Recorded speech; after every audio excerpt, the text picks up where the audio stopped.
হ্যাঁ, সোহেলের নুনু কাটতে হবে, কথা আমার স্পষ্ট, একেবারে স্পষ্ট কথা। ওর ওর নুনু কাটে দিতে হবে।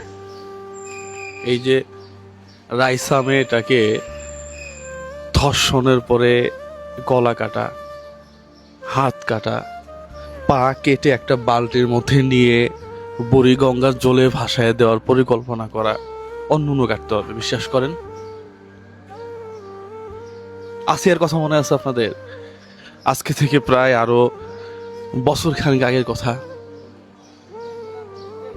ফাঁসির রায় হওয়ার পরে বিচার চলে আসছে। কেন, মানে কেন এরকম কেন? আসিয়ার কথা তো সবার মনে আছে নাকি? ওর তো 1 মাসের মধ্যে ফাঁসি হওয়ার কথা, সেটা হয়তো 3 মাস 6 মাস পর্যন্ত নিয়ে যেতে পারেন আপনি, কিন্তু বছর পার হয়ে যাবে, ফাঁসি হবে না কেন? রায় হওয়ার পরেও ঝুলে থাকবে কেন? তাহলে আইন করে কি আসলে? রাইসার বাবা স্পষ্ট করে বলতেছে যে এটার বিচার হবে না। আপনি বুঝেন, সন্তান ধর্ষিত হওয়ার পরে বাবা বলতেছে বিচার হবে না, তাহলে এই দেশে আইন বুঝেন।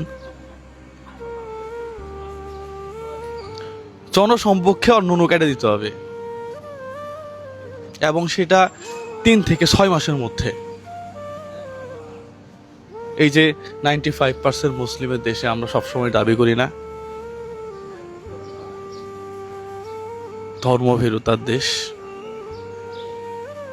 আসলে আইনের শাসন যদি না থাকে, আপনি যেই ধর্মেরই হন না কেন, লাভ নাই।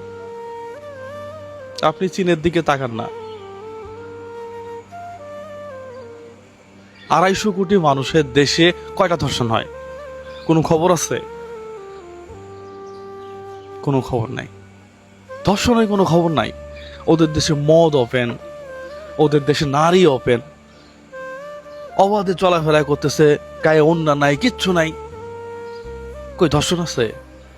কারণ ওরা জানে ধর্ষণ করলে আমার নুনু কাটা যাবে। কিন্তু আমার দেশের মানুষ জানে ধর্ষণ করার পরেও 9-6 করা যায়। That is the point. Yes, ও শাস্তির দাবি জানাচ্ছি। সালামু আলাইকুম।